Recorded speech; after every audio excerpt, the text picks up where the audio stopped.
मैं हूं डॉक्टर चेतन। आज मैं आस्था फाउंडेशन को डायबिटीज़ के बारे में आस्था फाउंडेशन के ज़रिए हर एक लोगों को जागरूक करने जा रहा हूं कि डायबिटीज़ में टहलना कितना इम्पॉर्टेंट है। डायबिटीज़ में जब आप टहलते हैं तो टहलने के बाद आपका बॉडी का हर एक ऑर्गन अच्छे से काम करना शुरू करता है। जब हम लोग टहलते हैं तो हम लोगों का हृदय, हम लोगों का आंत, हम लोगों का पेनक्रियास, हम लोगों का बॉडी का हर एक पार्ट एक्टिव होता है। और जब बॉडी का हर एक पार्ट एक्टिव होता है तो वो बॉडी आपका सुचारू रूप से काम करना शुरू कर देता है। सपोज़ कोई लोग हाइपरटेंशन वाले लोग हैं या कोई डायबिटीज़ वाले लोग हैं, तो जब आप टहलते हैं तो आपके बॉडी का सेल का ग्लूकोज अपटेक बढ़ता है। जब ग्लूकोज अपटेक बढ़ता है तो आपका बॉडी पे शुगर का मात्रा धीरे धीरे कम होना शुरू हो जाती है। तो इसीलिए ज़रूरी है कि हम लोग ज़रूर टहलें। दूसरा कि डायबिटीज़ में जब लोग टहलते हैं तो टहलने के बाद कोशिश करते हैं कि वो टहल करके आए और तुरंत फिर खाना शुरू कर देते हैं। तो जब हम लोग डायबिटीज़ वाले लोग हैं, जब हम टहलने के लिए जा रहे हैं, जब हम लोग टहल के आएँ आधा घंटा 40 मिनट, तो हम लोग कोशिश करें कि टहल के आए तुरंत हम लोग कुछ ना खाएं। ऐसे भी नॉर्मल इंसान भी अगर टहल के आते हैं 1 घंटा 1.5 घंटा अगर वॉक करते हैं या फिजिकल एक्टिविटी कुछ भी करते हैं, तो उसके आने के तुरंत बाद वो उनको बहुत सारी चीज़ें नहीं खानी चाहिए। आने के बाद पहले आप अपने बॉडी को थोड़ा सा पहले रिलैक्स करें। पहले आप 10 मिनट आराम करें।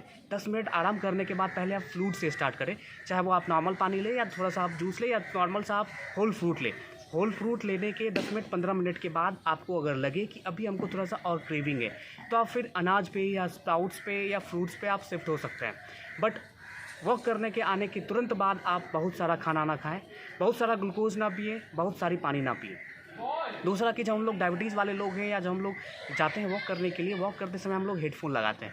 तो हेडफोन जब हम लगाते हैं तो हेडफोन में लगाने के बाद हम लोग उसको फुल वॉल्यूम में आइदर हम लोग कुछ गाना सुन रहे होते हैं या कुछ और कर रहे होते हैं।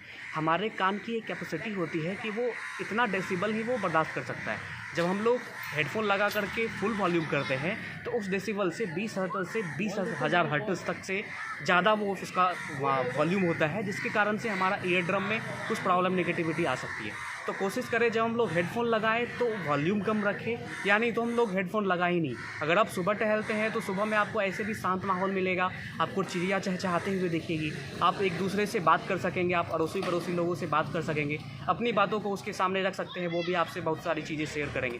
तो कोशिश करें जब हम टहलें तो हम लोग हेडफोन लगाएं ही नहीं, और जब हम टहलें तो टहल के आने के बाद हम लोग ढेर सारा खाना ना खाएँ।